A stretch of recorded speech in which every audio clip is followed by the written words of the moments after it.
Big Pharma. But that's not really why I decided to go with Vivek. I went with Vivek because unlike the politicians that you hear from constantly on the TV, Vivek speaks the truth. Unapologetically, Vivek speaks truth. And I admire that because in a culture that I came from in politics where the politician looks for the political opportunities, that's not what Vivek is about. What you see in Vivek here tonight is just like what he is when he's on the bus, when he's in his apartment. He is the same, and he speaks truth. And that's why I'm supporting Vivek. That's why I'm asking you to support Vivek. Now, guys, there's a few things I'm going to ask from you here tonight. Number one, I want you to take pictures. I want you to take pictures with Vivek, and then I want you to post it on social media and tag Vivek, okay? Number two, we have these contact cards. We have a number of staff here. Sign those cards so we can be in contact with you and make you aware of events just like this. And number three, we need your vote. We need you to come out to the caucus. We need you to speak on behalf of Vivek. We need you to talk to your friends, your family, why this election is so important, right? Pilots in pre-flight planning calculate that point in which they no longer have the fuel capacity to return back to where they originated from. That is the point of no return. That's what we're seeing in this country today. That is where this administration has taken us. They have taken us to the point of no return. That's why we have to elect an outsider. Not someone that's been in the political arena. Someone that will come in and totally gut these federal agencies.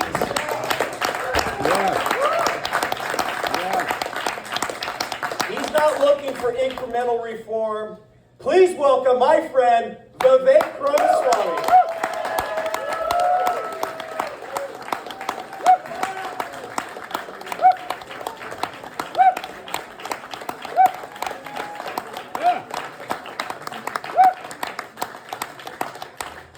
Where's Allie? Right there. Happy birthday, Allie. Heard about you on the way in. Thank you. Thank you, Jake.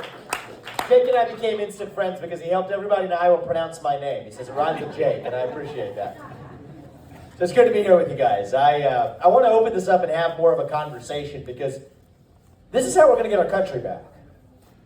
The real battle we face in the United States today, it's not between black and white, as the media would teach you to believe. It's not even really between Democrat and Republican, actually. Not really.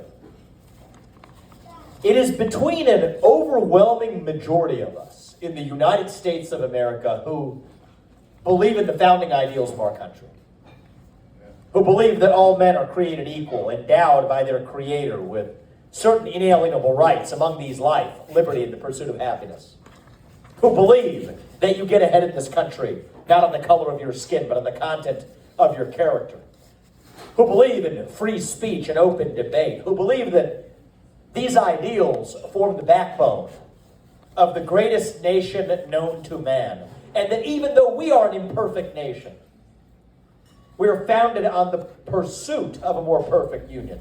The pursuit of liberty, equality, and justice for all. That is most of us in this country. And then on the other side, you have this fringe minority who believe that your identity is based on your genetics, your race, your gender, your sexuality.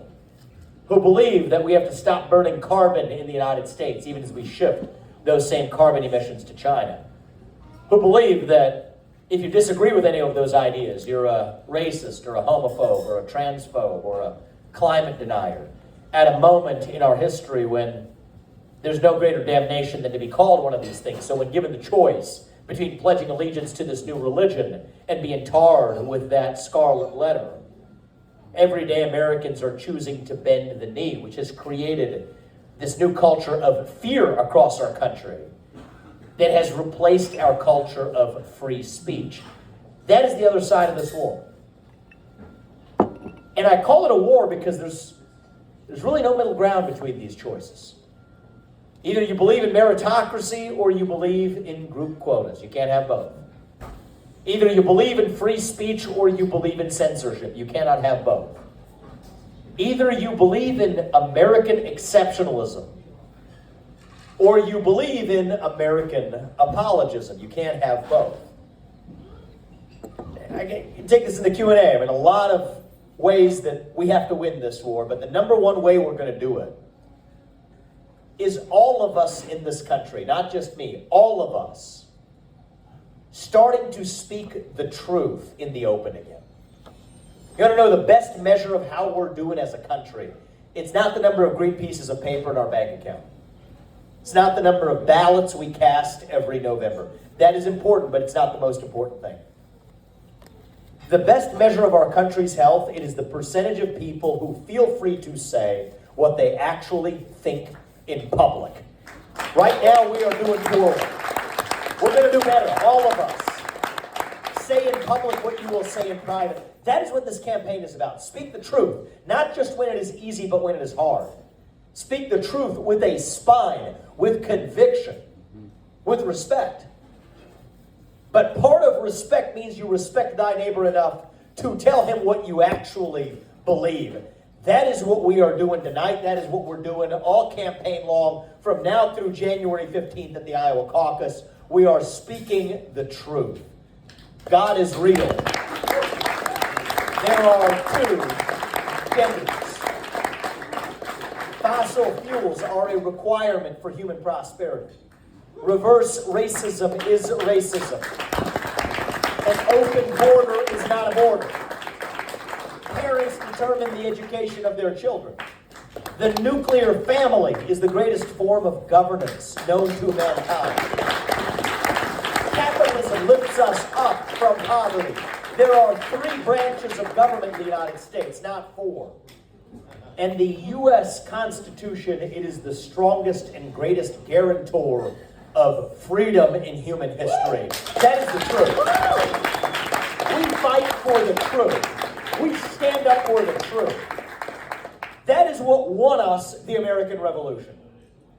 That is what reunited us after the Civil War. That is what won us 2 world wars and the Cold War. That is what still gives hope to the free world. And if we can revive that dream over group identity and victimhood and grievance,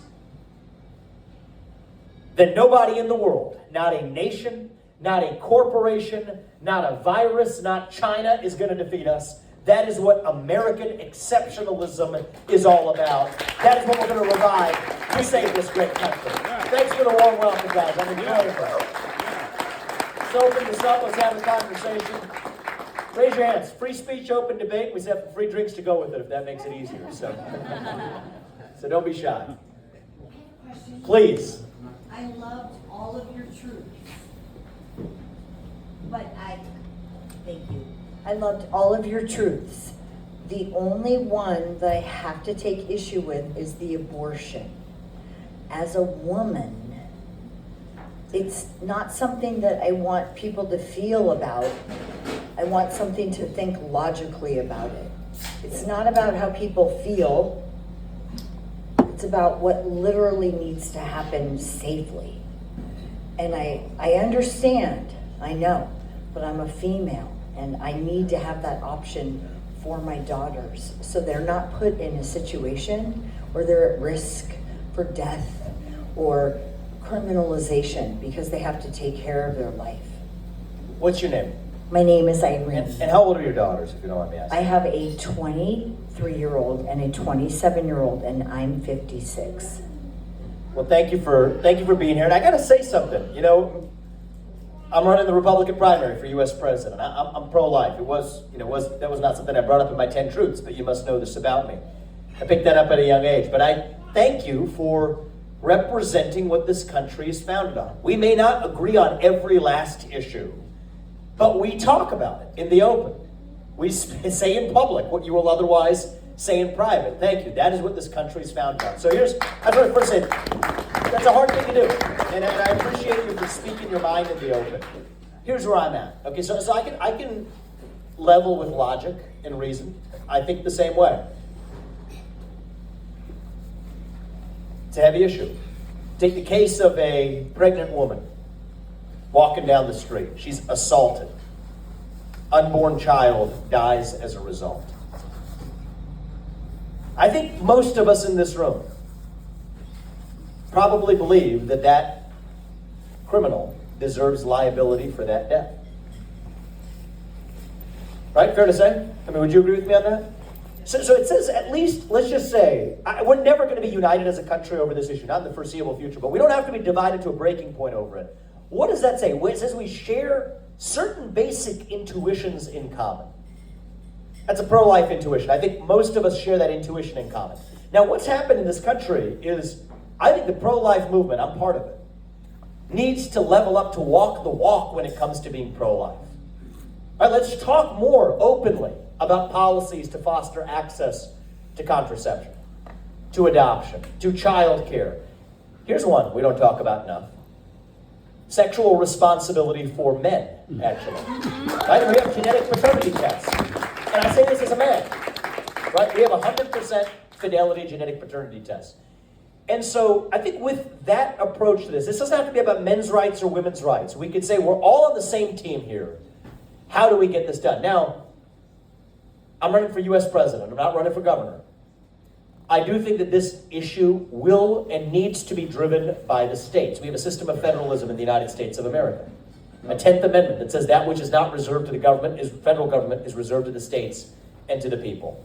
And that's where this issue is going to be decided. I come down on the pro-life side of it, but let's walk the walk. Contraception, adoption, child care, sexual responsibility for men. Embrace the pro-life instincts. I come down on the side of being pro-life. If we talk about that issue this way, I don't think this has to be something that divides us to a breaking point. And I think that's the best we're going to do on this issue. So even if we disagree, I respect you. Thank you very much.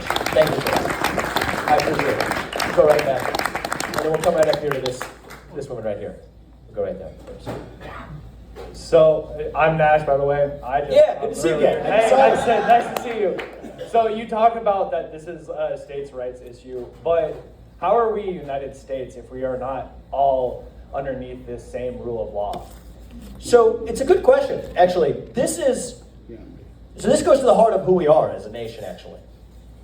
Our founding fathers, they set into motion a nation that was designed to work in as decentralized a way as possible. They were very skeptical of the centralization of power, say, in the hands of a king, the one who they declared independence from. We talked about that before. Thomas Jefferson, at an age not much advanced of where you are now, declared independence of one centralized source of authority. So what we said in this country was, we're going to form a limited government. We, the people, form a government that is accountable to us, not the other way around. And we give it very limited power in the Constitution to do just a handful of things. Protect our boundaries. Something our government, by the way, is failing to do today. The kinds of basic things you need in a nation to exist. And then the rest of the matters, we have a diversity of approaches. If you don't like one state, you can move to a different state on this policy or that one. And competition is what we're betting on, is that people will be able to vote with their feet and the other states will have to catch up to say that if that's not serving their citizenry, we're going to leave those issues locally to the states and to the people. That's the beauty of this country. Diversity and unity. Individualism and unity. Democracy and capitalism. There's some tension between these things, but that's the beauty of America, is that we embrace that as one nation, nonetheless bound to the rules of the road. So the basic rules of the road, the rule of law, the idea that we have a border, that we respect, that's a basic rule of the road. The idea that you have the right to speak your mind as long as I do in return, that's enshrined in the Constitution. The idea that we, the people, select who our leaders are, not in the back of palace halls in the old world Europe. That's one of the things that we do in this country. Those are the basic rules of the road that we agree on. But on the details, we leave it to the states and to the people. That's the beauty of this country. It's one of the things we've forgotten.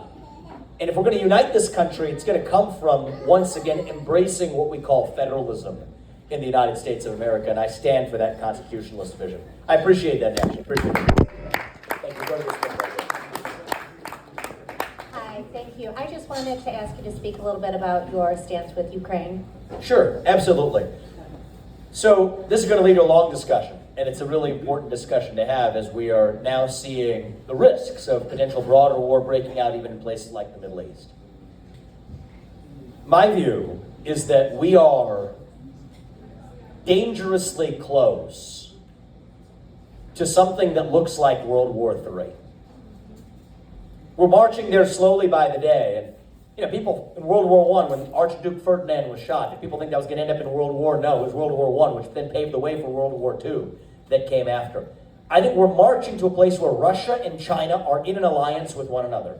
And if you in the United States want to know what is the top risk that we face to our very existence as a nation, it is communist China, and they're in an alliance with Russia where together they outmatch the United States. Russia has nuclear weapons and hypersonic missiles ahead of the United States. China has a naval capacity ahead of the US, and we depend on them for a modern way of life. So against that backdrop, when I look at every other conflict around the world, I ask one question: what advances the American interest? My moral obligation as your next president, it is a moral obligation. It is to the citizens of this country, not to anybody else, but the citizens of the United States of America. Measured against that standard,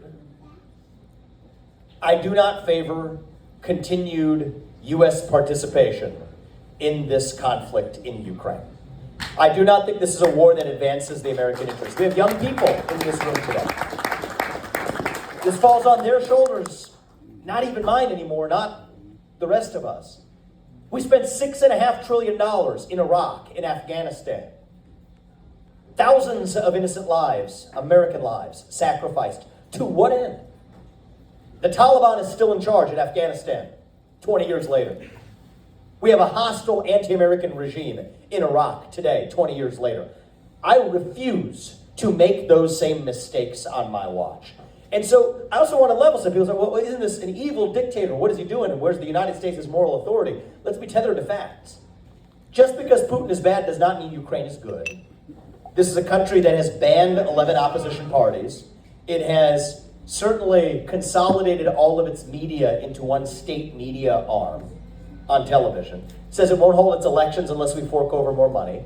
And then I also believe in facts. I mean, the hard facts here are the regions of eastern Ukraine that are occupied right now, they're Russian-speaking regions, where a majority of people in those regions don't even view themselves as part of Ukraine and have not been represented in the Ukrainian government for the last 10 years. So you can't just believe in democracy sometimes. So against that backdrop of facts, are we going to send our sons and daughters, or are we going to send our military equipment to go fight somebody else's war? No, we're not. I will ask what advances the American interest. And what I worry is we're driving Russia further into China's hands as we arm Ukraine to the teeth. So I would do a reasonable deal that allows Ukraine to come out with its sovereignty intact. But we'll make some concessions. We will say that NATO won't admit Ukraine to NATO. We will say that we'll freeze the current lines of control where they are, but we don't do it for free. We expect something greater of Vladimir Putin in return. We require it. He has to exit his military alliance with China. That breaks apart the Russia-China military alliance. That's how we reduce the risk of World War III. You know what my foreign policy in a nutshell? Avoid World War III, declare independence from China, and then secure this homeland right here at home in the United States of America. That's my priority. And that's how I'm going to win this country. Thank you very much. I appreciate it. You got the young man in the back. No, we'll come back around. Seems you look like you have a loud voice, but I don't know.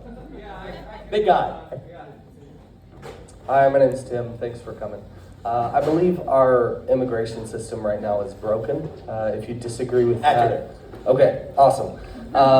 Then what specifically do you think is broken about it? What would you do as president to fix it? And what would you call Congress to do to fix it? So there's a long answer, but the short version is start with where the real problem is right now. We don't even have immigration as the way people get into the country. It's illegal migration. I visited the southern border about 2 weeks ago. I've never in my life seen a larger scale, more organized breakage of the rule of law orchestrated by the government. And the week before I went to the northern border, northern New Hampshire, on the border of Canada. You're coming in, it says, do not enter. You got the barbed wire fences, and then it says hiking trail this way. You go up on the hiking trail, come into this country from Canada back and forth 10 times, no problem. It's a farce, and we've had more border crossings illegally at the northern border this year than the last 12 years combined. So this is a major problem. How do you solve it? Well, look at what's the cost of coming here. It's too low. We need to increase the cost. Stop aid to Central America until they create their own borders for the caravans from Venezuela to this southern border. Increase or lower the probability of success of crossing the border. Aquatic barriers. Put our own military on our own southern border. Don't use it to protect somebody else's border halfway around the world. Use it to protect our own border right here in the United States of America. That solves the border crisis. And then end birthright citizenship for the kids of illegal migrants. That was never intended to apply to them. And stop funding sanctuary cities with our taxpayer money. With that step, you solve the border crisis. You solve illegal migration. And this isn't rocket science. Like the country that put a man on the moon can certainly figure this out. These are not technical challenges. This is a challenge of political will. And I think it will take someone coming from the outside. I think it will take somebody from a different generation to actually lead with conviction in a way that doesn't divide us on these issues. These are, I went to a room like this in south side of Chicago. Nearly all black room, supposedly all Democrat. We disagreed on some things. They didn't like, a lot of people didn't like I'm very against affirmative action, so we debated a lot of these issues. But the two things they agreed with me on was, one is end the war in Ukraine. Why the heck are we sending $200 billion there when we could use it here? And the other thing is seal that southern border, because they're converting South Shore High School on the south side of Chicago into an encampment for migrants, costing $7,000 per month per migrant. So people on the south side of Chicago are correctly wondering, what about me? So America First, this movement goes beyond just black or white or even Democrat or Republican. This is foundational, and we can solve our country's problem while uniting this country, but that is going to take a leader from the next generation to do it. And how old are you, if you don't mind me asking? 26. 26. It's your generation that we're doing this for, because if we don't fix this now, we're not going to have a country left. I don't think that the current trend can continue. The United States of America will cease to exist, but quite literally, this is a solvable problem. I saw it with my own eyes in the southern border. It just takes the will to do it. Quick follow-up, and then we'll go to the next question. Yeah, sorry, I wasn't as interested in how we make illegal immigration. Okay, got it. Legal. How do we make legal immigration So easier process? good question. So I started with where I see the biggest problem in this. I think we have to solve the illegal migration problem first. So you have to go in that order. On the legal immigration piece, I'm going to say something that at first is going to maybe land on your ears as controversial, but then actually after you think about it, it's just totally intuitive. The sole objective of America's legal immigration policy should be to advance the interests of Americans who are already here in the homeland. Now, at first it sounds like, what is it? No, it just makes sense. Every policy, including immigration policy, should only advance the interests of the citizens who are already here. So that means many kinds of illegal or any kinds of legal immigration today, from asylum that we're granting far too broadly to chain migration, people's distant family members coming just because they're related other than spouses and children, a lot of that has to be pretty darn close to zero. And then we ask the question of what kind of immigration actually advances the interests of people who are already here. We do have a certain skills shortage in this country, and the way I think about us here is, think of us like a sports team. We want to be a championship sports team. We want to be number one. I think of this like a recruiting operation. Go find the best and the brightest to fill the gaps that we already have here and go bring them here. That gives us the agency rather than just saying we're playing defense and people are banging down our door and who do we let in or not. We're not letting anybody in unless it advances our interest. But it turns out it does advance our interest to bring people with the right sets of skills here to fill the gaps. We're like a recruiting operation finding the best and brightest, and it turns out the United States, for all of our failures, is still the place where they want to come. So we will have the best and brightest if we restore meritocracy in immigration. So that's the way I look at it. And there's a longer version of it, but that's a short principle. Thank you. Yeah, I was wondering what you're going to do about the atheistic communist police state. Well, I think that there are different elements of that, each of which I think are, we call atheistic police state. People want to understand this. It's actually a new religion, really. Secularism with a capital S has become a new religion in this country that is intolerant of actually the traditional practice of religion itself. And the way you frame that question suggests to me that you understand that. Now, I think the police system is broken. It starts with the federal government. The FBI is a corrupt institution. This one's controversial, but I'm gonna get to a very specific solution. Here's the real problem in our government. The people who we elect to run the government, they are no longer the ones who actually run the government. It's a myth. It's a farce. It's people who work in three-letter agencies that are making up the law as they go along. Judge, juror, executioner, all in one. And so my view is that is what you call the administrative state, the deep state, the shadow government. And the good news is, as your next president, I don't have to ask Congress for permission or for forgiveness. We will get in there and shut that shadow government down because it reports to the executive branch. What does that mean? Start with the FBI. We're not just going to tinker around the edges. Other people will say, oh, fire Christopher Wray. No, that's a farce, because if it's Christopher Wray's gone, you got James Comey 2.0. The right answer for that bureaucracy is we will get in there and shut it down. That is how you revive the integrity of this lifetime. Now the question is, does that mean we abandon federal law enforcement? Does that sound scary to some people? I understand why it might at first. It's not. We have as pragmatic of a plan we've offered for each of these agencies. In the FBI's case, 35,000 employees at the FBI. 20,000 of them are in back office functions. That's where the corruption comes from. That's where the rot comes from. That's where a lot of the waste is. They're going to have to go home and find honest work in the private sector. 15,000 of them are investigative agents on the front lines. We will keep them, but move them to the U.S. Marshals, which have been actually far more effective than the FBI at fighting child sex trafficking.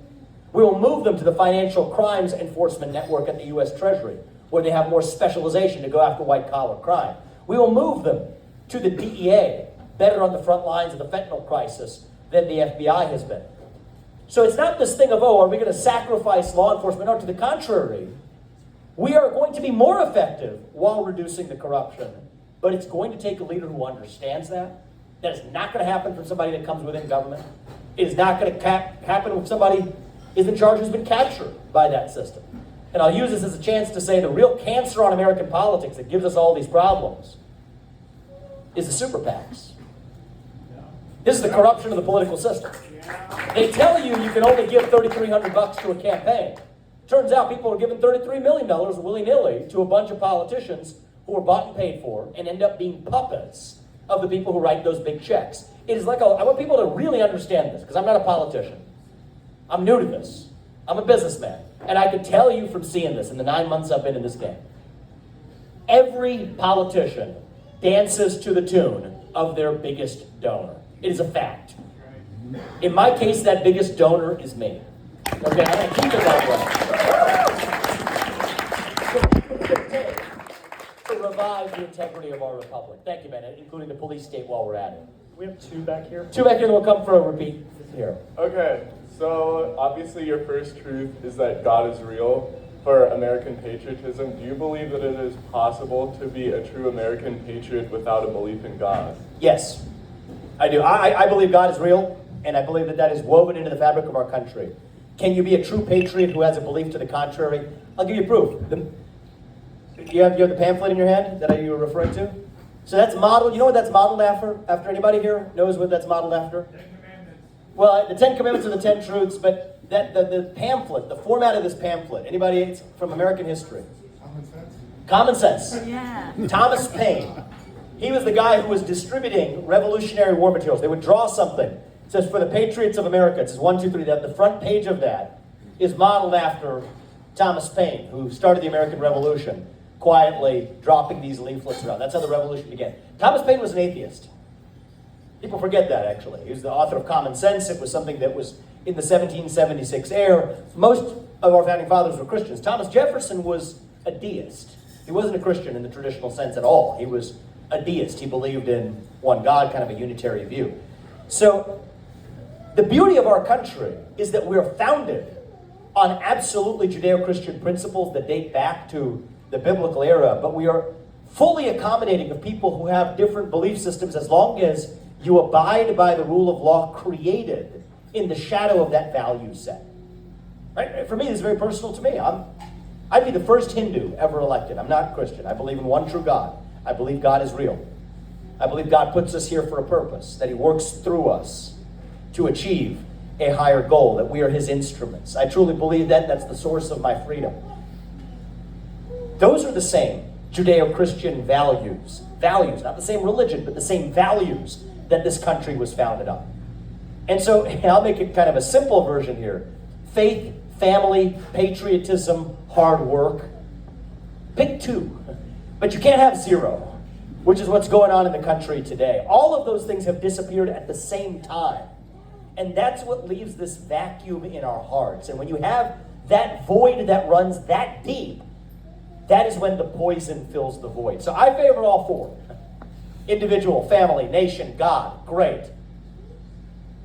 We're not even close right now. We're at like a void of an abyss of capital S secularism dominating the country. People hungry for purpose and meaning, latching on to new religions, from wokeism to transgenderism to climatism instead. The most dangerous religions are the ones that aren't even religions when you fail to realize that you're actually practicing them. Those people aren't atheists or non-believers. They are believers, they just don't realize it.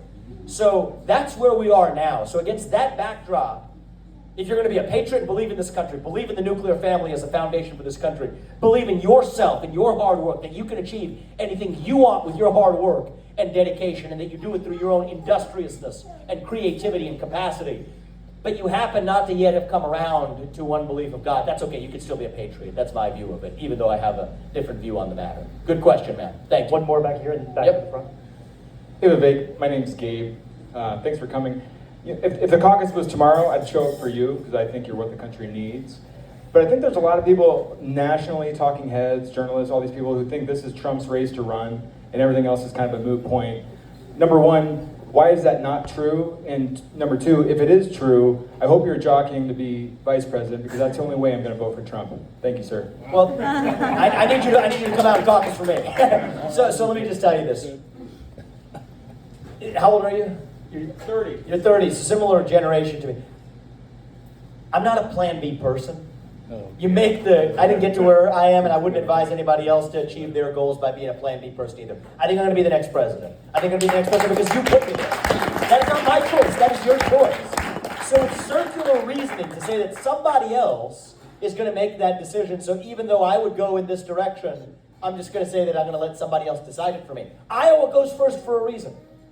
Right? So I'll be a realist about this. If the national primary were all held on the same day, I would have slim to none odds. That's the truth. Because the whole election would be decided based on those 30-second TV ads, scripted by the same set of oligopolic firms that all charge these campaigns the same amount of money, paid for by the super PACs, reading somebody else's script. But it doesn't work that way because Iowa goes first. That's why I'm here. So I'll give you some facts. 200,000 people will participate on an average year in the Iowa caucus. If we get 70,000 like you who come out and vote for me, I'm your next president. I'm the next president of the United States if I come number one in the Iowa caucus. That is in your power. So I'm here, all of you. I mean, I love seeing people from 3, 4 different generations in this room. This gives me hope. I don't care if you've shown up before or not. January 15th, if you think about the math of this, and I'm a numbers guy at times, each of your showing up is like the equivalent of the voice of 1 million people across this country when you show up to that Iowa caucus in terms of the impact that you have on this race. So I'm here to ask you for your help. There are no social media algorithms in the air between us tonight. There's no TV screens between us tonight. We are fellow citizens having a conversation. And I think that you in Iowa, you have been trained to tell the difference between somebody who's giving you poll-tested slogans and somebody who's telling you and sharing with you their true convictions. And to my point with our first exchange, with the first question, you don't even have to agree with me on 100% of what I say. If you agree with most of it, but you can trust me that I'm at least telling you what I believe 100% of the time. That's the best we can ask of our politicians. I went to a room full of people in Las Vegas earlier today. I knew they didn't agree with me. But I told them what I actually believed, and they respected me for that. So that's what leadership in this country and reviving national unity in this country looks like. And if you share that belief with me, I'm going to ask for your guys' help. All right, our team is all over here tonight. You all come to the Iowa caucus. You bring 10 people like you. I know you all know 10 people. Most of you probably know 20. Bring them with you on January 15th. It is a holiday this year on Martin Luther King Day. You all do that, and people like you across this state. I'm basically living in Iowa now. My wife's at this home we've taken, putting our kids to sleep. So we're like native Iowa right now. We're not stopping at anything till we get this done. We will be here through January 15th. You guys do your part. I will do mine. And we will end this on January 20th, 2025 when I take the White House. Thank you very much. Thank you. And one last question right here. This young woman here didn't get to ask one. Thank you so much. So I've seen you a number of times, and I appreciate every time I see you. I've had a couple times I've had to leave early to go see my daughter. Been there. And so, what's your name? Lindsay. And so I had dinner with two friends of mine who are Trump supporters, and tried to get them to come tonight. One of them wasn't feeling good, and I could tell. And so we just had dinner. But I don't know, is there anything you can say to them in regards to differences between yourself and Trump? Yeah. So here's what I will say. Thank you. And I'll close on this point. I'm an America First conservative. As I explained earlier, that means we put the interests of our citizens first. There's two America First conservatives in this race. That's Donald Trump and myself. There's a deep ideological divide in the GOP. The old GOP wants to go back the other direction of liberal hegemony, fighting foreign wars that don't advance our interests, all that. So there's two of us. But the difference is this, and I want to say something about this movement. It is bigger than one man. Tell your friends this for me. The America First agenda does not belong to Donald Trump. It doesn't belong to me. It belongs to you. It belongs to them. And then the question is, then who's going to take that agenda to the next level? So I said at the beginning, we're in a war in this country. I think it is the first step of winning a war is you got to know that you're in one. I think it's going to take a commander-in-chief who knows that we're in a war, knows what time it is in America. I think it's going to take a commander-in-chief who is not captured by the forces of the super PACs or the other side or the administrative state. But I think, perhaps most importantly of all, in answer to your question, it will take a commander-in-chief who has not yet been wounded in that war. I'm 38 years old. I have fresh legs. We will reach the next generation and unite this country in a way that nobody else in this race can. And there's a time and place for barreling forward with as much as you can get done. But we've gotten to the place where if we really want to save this country and really revive those 1776 principles, we're going to have to reunite this country by reaching that next generation. That is my responsibility. And I say this, you're a mother. How old is your daughter? She's just turning one. All right. Yeah. My younger son is 1, and my older son is 3. And I'll be very frank with you. I was just with them on that bus across the street before they left home to head to bed. I want to be able to look my 2 sons in the eye and tell them and mean it. And kids know when you're lying to them, okay? I want to tell them and mean it. That I want you to grow up and be like him, whoever that is in the White House. Half the job of U.S. president is policy, and we spent some time talking about it tonight. But the other half of the job is reviving our national character of who we are as a people. Who are we as Americans? That is the standard I want you to hold me to. That is a high standard. Hold me to that standard if you put us there. I'm talking about January 2025. That's not even the destination. That is the start line. The real destination is January 2033. When I leave office after 2 terms, when our kids, both of them, aren't yet even in high school yet, what do we want to tell them that we did? A long list, but I'll tell you, we shut down the administrative state, shut down those agencies, 75% headcount reduction in the federal bureaucracy. I want to tell you we're not dependent on China for our modern way of life. I want to tell you we stayed out of World War III in the process, that we grew our economy, that we secured our border, all of that. But the most important thing I want to tell you, in January 2033, when we leave that White House, is that my 2 sons and your daughter and their generation, that they are once again proud to be citizens of this nation. That is perhaps the most important job of all, which doesn't relate to policy. It relates to how we lead and revive our national character. That is my responsibility as a member of a different generation. I think it will take somebody whose best days in life are still yet ahead to see a country whose best days are still ahead of itself.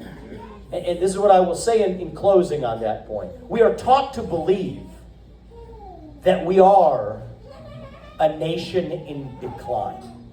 And that's the myth from both, or certainly the dogma, from both political parties. It's the only bipartisan consensus we have, that we're a nation in decline. That we're at the end of the ancient Roman Empire. And all we have left is to fight over the scraps of a shrinking pie.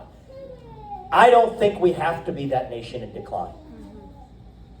I don't think we have to be ancient Rome. I think as a nation, we are all really a little young, actually.